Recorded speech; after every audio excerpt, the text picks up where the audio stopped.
On our interview segment on Inside the Parliament, we shall be talking to Senator representing Katsina Central and the Chairman Senate Committee on Army, Abdul'aziz Yar'adua, who had a motion sponsored on the floor of the Senate that led to the summon of the service chiefs. He will also be talking to us on legislative intervention by the 10th Senate to curb insecurity in the country.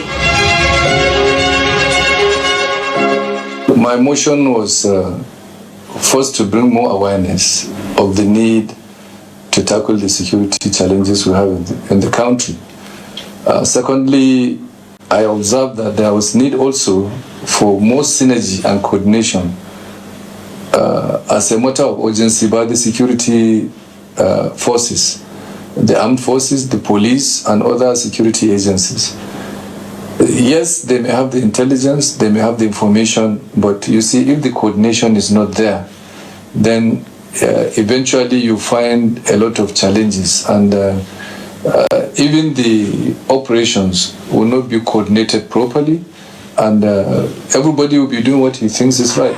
So one thing I have noticed is there could be some overlapping mandates in the acts of some of the security agencies. And this means if this is not looked at properly, you find certain agencies doing what they are not supposed to do. So I felt it was important to have this synergy and to also call upon the head of the security agencies and the armed forces. So we sit together with them to see how we can streamline and even come up with a policy document, outlining how the coordination could be conducted. Of course, we know the police, one of the recommendations we tried to make was for the Nigeria police to set up a command and control center, which should be manned by personnel of all the security agencies in the 36 states of the Federation and the FCT. Because once you have such a command and control center, it helps in, ensuring coordination and synergy, and everybody knows what to do. We also recommended the need for the security agencies to have joint training together.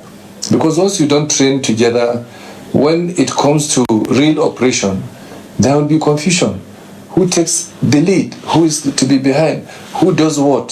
So it is important for the security agencies to look at this very issue of coordination. It's very, very important because we have series of insecurity challenges all over the country, and you can see the Nigerian army is so overstretched that almost all the 36 states of the Federation, they have operations all over the country. So, but that is not their primary mandate.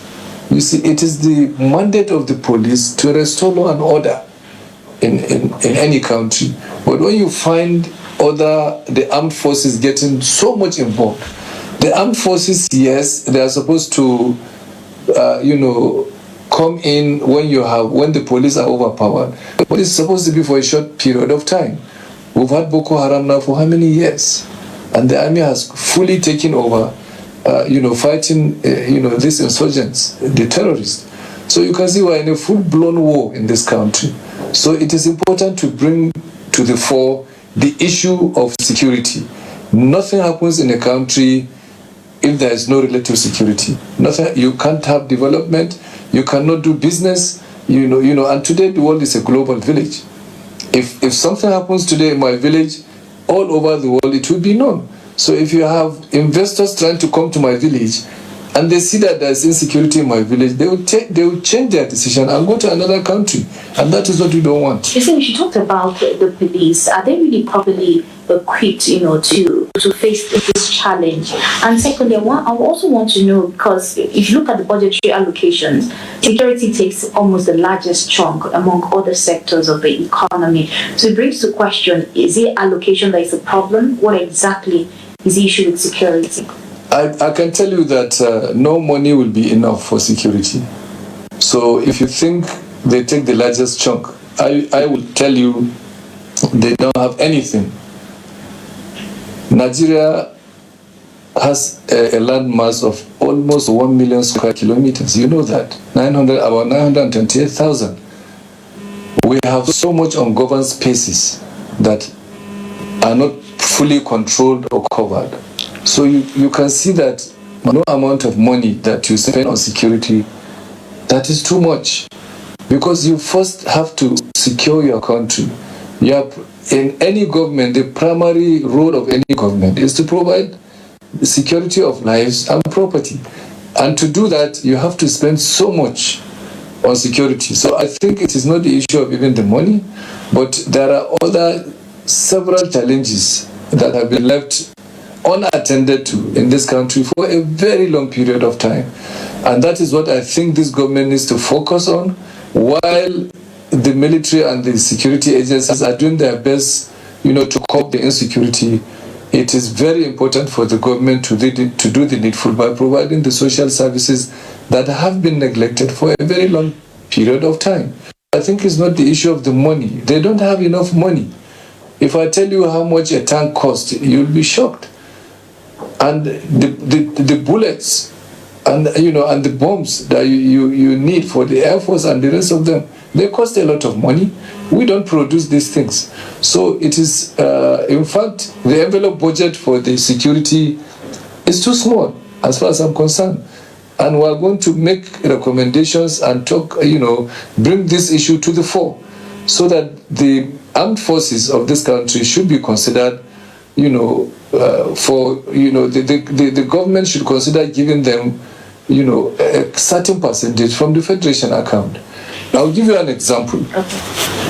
The operations ongoing in most of the states in the country, you don't have to give the army an envelope budget, and the army cannot wait, or the Air Force, they cannot wait to pass through the bureaucratic system to get money to fund operations.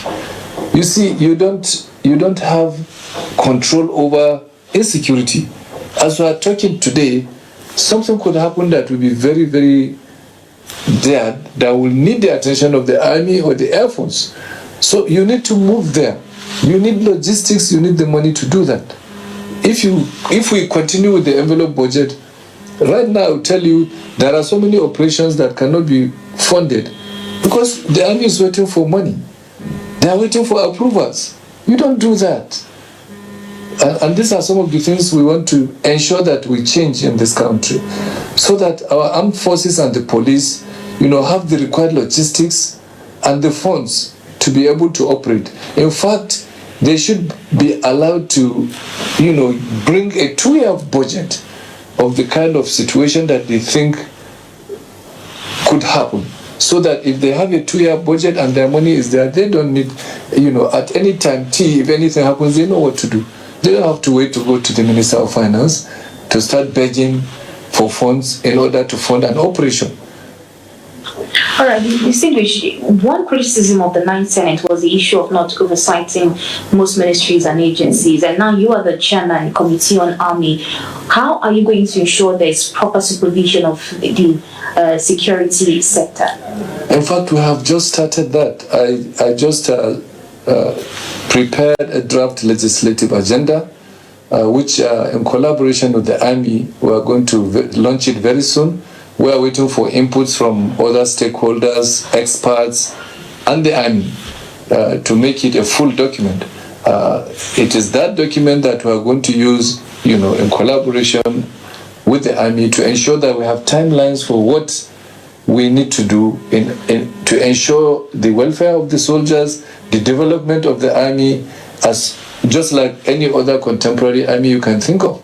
So we have a legislative agenda that we are working on, and it is in that line that we'll use this opportunity to be able to oversight the Army. And I assure you that the oversighting will be done properly, because whatever that is given to the Army based on the legislative agenda, we're going to follow through. And I'm happy that we're having a very positive response from the Army. I know the Chief of Army Staff very well. He's a practical officer and an officer that has a lot of passion and commitment and patriotism for this nation. So I assure you that we are going to work together. We were colleagues before, So we will work together to ensure that whatever it takes to make sure that the army develops into modern armies, as long as we're here, we'll do our best. All right. And I'm sure I'll get the cooperation of not only the Chief of Army Staff, but his principal officers and other, soldiers. And I tell you that the crop of senators we have who are members of my committee are experienced senators, committed senators, and are senators that have passion, for this nation. So it's like we are chosen by God, and we hope God in His infinite mercy will direct and guide us to do the right thing. Well, that's the size of Inside the Parliament for this week on AIT. Join us again next week for another package. I am Oyedia Oro.